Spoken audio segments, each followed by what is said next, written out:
আসসালামু আলাইকুম, সবাই কেমন আছেন? তো আজকে আমি আপনাদের জন্য নিয়ে চলে আসলাম উচ্ছে ডাল।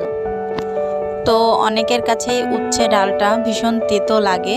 তো এইভাবে আমার রেসিপিটা যদি ফলো করেন তাহলে আপনাদের উচ্ছে ডাল তেতো কম, স্বাদ বেশি হবে। তো চলুন দেখা যাক কি করে উচ্ছে ডাল রান্না করতে হয়।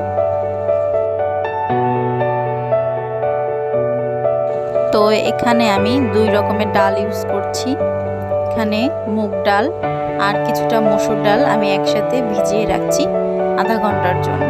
এটাকে এবার ভালো করে ধুয়ে পরিষ্কার করে আমি সেদ্ধ হতে দিব।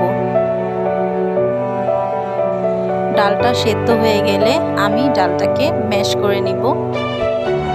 এবার এর মধ্যে আমি হলুদ আর স্বাদ মতো লবণ দিয়ে দিচ্ছি আর দিয়ে দিব পরিমাণ মতো পানি, যেহেতু ডালটা আমার ঘন হবে। তো এখানে আমার ডাল বলক উঠে গেছে।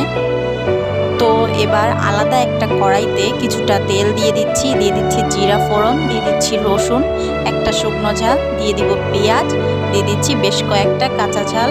এবার এর মধ্যে আমি হলুদ লবণ দিয়ে দিচ্ছি, যেহেতু ডালের মধ্যে আমি হলুদ লবণ দিয়েছিলাম তো পরিমাণ মতো এখানে দিতে হবে। তো এবার আমি কুটে পরিষ্কার করে রাখা উচ্ছেগুলো দিয়ে দিচ্ছি। তো উচ্ছেগুলোকে এবার আমি ভালো করে ভেজে নিব। তো উচ্ছে ভাজি করার সময় আমি ঢেকে দিব না, এতে করে উচ্ছে তেতো হয়ে যায়। তো এবার আমি উচ্ছে কড়া করে ভেজে নিয়েছি। এবার ডালের মধ্যে আমি সেই উচ্ছে ভাজাগুলো দিয়ে দিচ্ছি। এবার ভালোভাবে বলক উঠে আসলে নামিয়ে নিব। ব্যাস রেডি হয়ে গেল আমাদের উচ্ছে ডাল।